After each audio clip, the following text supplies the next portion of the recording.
The Bible, World Messianic Translation. Ruth, Chapter 1. In the days when the judges judged, there was a famine in the land. A certain man of Bethlehem, Judah, went to live in the country of Moab with his wife and his 2 sons. The name of the man was Elimelech, and the name of his wife was Naomi. The names of his 2 sons were Mahlon and Chilion Ephrathites of Bethlehem, Judah. They came into the country of Moab and lived there. Elimelech, Naomi's husband, died, and she was left with her 2 sons. They took for themselves wives of the women of Moab. The name of one was Orpah, and the other was named Ruth. They lived there about 10 years. Mahlon and Chilion both died, and the woman was bereaved of her 2 children and of her husband. Then she arose with her daughters-in-law that she might return from the country of Moab, for she had heard in the country of Moab how the Lord had visited his people in giving them bread. She went out of the place where she was, and her 2 daughters-in-law with her. They went on the way to return to the land of Judah. Naomi said to her 2 daughters-in-law, "Go, return each of you to her mother's house. May the Lord deal kindly with you, as you have dealt with the dead and with me. May the Lord grant you that you may find rest, each of you in the house of her husband." Then she kissed them, and they lifted up their voices and wept. They said to her, "No, but we will return with you to your people."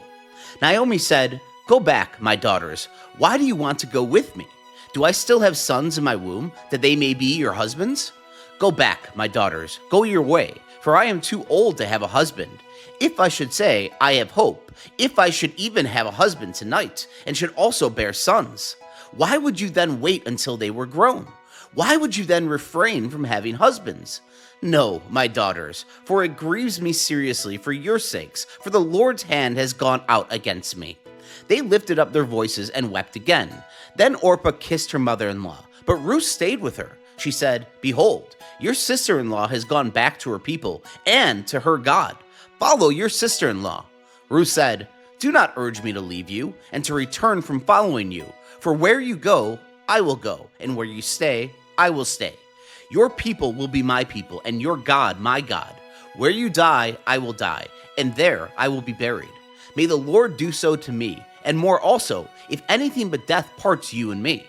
When Naomi saw that she was determined to go with her, she stopped urging her. So they both went until they came to Bethlehem. When they had come to Bethlehem, all the city was excited about them, and they asked, "Is this Naomi?" She said to them, "Do not call me Naomi. Call me Mara, for the Almighty has dealt very bitterly with me. I went out full, and the Lord has brought me home again empty. Why do you call me Naomi, since the Lord has testified against me, and the Almighty has afflicted me?" So Naomi returned, and Ruth the Moabite, her daughter-in-law with her, who returned out of the country of Moab. They came to Bethlehem in the beginning of barley harvest. Ruth, Chapter 2.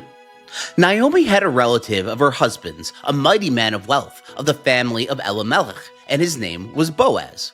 Ruth the Moabite said to Naomi, "Let me now go to the field and glean among the ears of grain after him, in whose sight I find favor." She said to her, "Go, my daughter." She went and came and gleaned in the field after the reapers, and she happened to come to the portion of the field belonging to Boaz, who was of the family of Elimelech. Behold, Boaz came from Bethlehem and said to the reapers, "May the Lord be with you." They answered him, "May the Lord bless you." Then Boaz said to his servant who was set over the reapers, "Whose young lady is this?" The servant who was set over the reapers answered, "It is the Moabite lady who came back with Naomi out of the country of Moab." She said, "Please, let me glean and gather after the reapers among the sheaves." So she came and has continued even from the morning until now, except that she rested a little in the house. Then Boaz said to Ruth, "Listen, my daughter, do not go to glean in another field, and do not go from here, but stay here close to my maidens. Let your eyes be on the field that they reap, and go after them. Haven't I commanded the young men not to touch you? When you are thirsty, go to the vessels and drink from that which the young men have drawn." Then she fell on her face and bowed herself to the ground and said to him, "Why have I found favor in your sight, that you should take knowledge of me, since I am a foreigner?"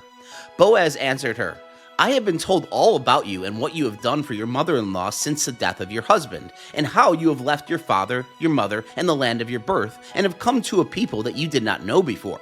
May the Lord repay your work, and a full reward be given to you from the Lord, the God of Israel, under whose wing you have come to take refuge."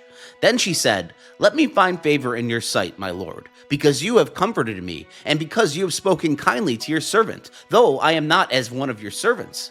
At mealtime, Boaz said to her, "Come here and eat some bread, and dip your morsel in the vinegar."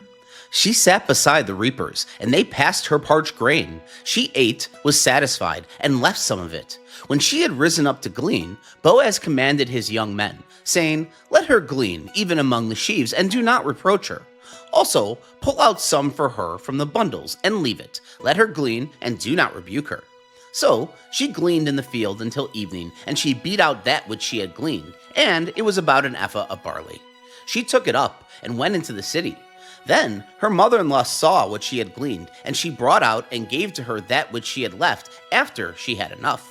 Her mother-in-law said to her, "Where have you gleaned today? Where have you worked? Blessed be he who noticed you." She told her mother-in-law with whom she had worked, "The man's name with whom I work today is Boaz." Naomi said to her daughter-in-law, "May he be blessed by the Lord, who has not abandoned his kindness to the living and to the dead." Naomi said to her, "The man is a close relative to us, one of our near kinsmen." Ruth the Moabite said, "Yes, he said to me, 'You shall stay close to my young men until they have finished all my harvest.'" Naomi said to Ruth, her daughter-in-law, "It is good, my daughter, that you go out with his maidens, and that they do not meet you in any other field." So she stayed close to the maidens of Boaz, to glean to the end of barley harvest and of wheat harvest, and she lived with her mother-in-law. Ruth, chapter 3. Naomi, her mother-in-law, said to her, "My daughter, shall I not seek rest for you, that it may be well with you? Now isn't Boaz our kinsman, with whose maidens you were? Behold, he will be winnowing barley tonight on the threshing floor. Therefore, wash yourself, anoint yourself, get dressed, and go down to the threshing floor, but do not make yourself known to the man until he has finished eating and drinking. It shall be, when he lies down, that you shall note the place where he is lying. Then you shall go in, uncover his feet, and lie down. Then he will tell you what to do." She said to her, "All that you say I will do." She went down to the threshing floor and did everything that her mother-in-law told her. When Boaz had eaten and drunk, and his heart was merry, he went to lie down at the end of the heap of grain. She came softly, uncovered his feet, and lay down. At midnight, the man was startled and turned himself, and behold, a woman lay at his feet. He said, "Who are you?" She answered, "I am Ruth, your servant. Therefore, spread the corner of your garment over your servant, for you are a near kinsman." He said, "You are blessed by the Lord, my daughter. You have shown more kindness in the latter end than at the beginning, because you did not follow young men, whether rich or poor. Now, my daughter, do not be afraid. I will do to you all that you say, for all the city of my people knows that you are a worthy woman. Now, it is true that I am a near kinsman. However, there is a kinsman nearer than I. Stay this night, and in the morning, if he will perform for you the part of a kinsman, good. Let him do the kinsman's duty. But if he will not do the duty of a kinsman for you, then I will surely do the duty of a kinsman for you. As the Lord lives, lie down until the morning." She lay at his feet until the morning. Then she rose up before one could discern another. For he said, "Let it not be known that the woman came to the threshing floor." He said, "Bring the mantle that is on you and hold it." She held it, and he measured 6 measures of barley and laid it on her. Then he went into the city. When she came to her mother-in-law, she said, "How did it go, my daughter?" She told her all that the man had done for her. She said, "He gave me these 6 measures of barley, for he said, 'Do not go empty to your mother-in-law.'" Then she said, "Wait, my daughter, until you know what will happen, for the man will not rest until he has settled this today." Ruth, chapter 4. Now Boaz went up to the gate and sat down there. Behold, the near kinsman of whom Boaz spoke came by. Boaz said to him, "Come over here, friend, and sit down." He came over and sat down. Boaz took 10 men of the elders of the city and said, "Sit down here," and they sat down. He said to the near kinsman, "Naomi, who has come back out of the country of Moab, is selling the parcel of land, which was our brother Elimelech's. I thought I should tell you, saying, 'Buy it before those who sit here, and before the elders of my people. If you will redeem it, redeem it. But if you will not redeem it, then tell me that I may know. For there is no one to redeem it besides you, and I am after you.' He said, 'I will redeem it.' Then Boaz said, 'On the day that you buy the field from the hand of Naomi, you must buy it also from Ruth the Moabite, the wife of the dead, to raise up the name of the dead on his inheritance.' The near kinsman said, 'I cannot redeem it for myself, lest I endanger my own inheritance. Take my right of redemption for yourself, for I cannot redeem it.' This was the custom in former time in Israel concerning redeeming and concerning exchanging, to confirm all things. A man took off his sandal and gave it to his neighbor, and this was the way of formalizing transactions in Israel. So the near kinsman said to Boaz, "Buy it for yourself." Then he took off his sandal. Boaz said to the elders and to all the people, "You are witnesses today that I have bought all that was Elimelech's, and all that was Chilion's and Mahlon's from the hand of Naomi. Moreover, Ruth the Moabite, the wife of Balaam, I have purchased to be my wife, to raise up the name of the dead on his inheritance, that the name of the dead may not be cut off from among his brothers and from the gate of his place. You are witnesses today." All the people who were in the gate and the elders said, "We are witnesses. May the Lord make the woman who has come into your house like Rachel and like Leah, which both built the house of Israel, and treat you worthily in Ephrath, and be famous in Bethlehem. Let your house be like the house of Perez, who Tamar bore to Judah, of the offspring which the Lord will give you by this young woman." So Boaz took Ruth, and she became his wife, and he went into her, and the Lord enabled her to conceive, and she bore a son. The woman said to Naomi, "Blessed be the Lord, who has not left you today without a near kinsman. Let his name be famous in Israel. He shall be to you a restorer of life, and sustain you in your old age. For your daughter-in-law, who loves you, who is better to you than the 7 sons, has given birth to him." Naomi took the child, laid him in her bosom, and became nurse to him. The women, her neighbors, gave him a name, saying, "A son is born to Naomi." They called him Obed. He is the father of Jesse, the father of David. Now, this is the history of the generations of Perez.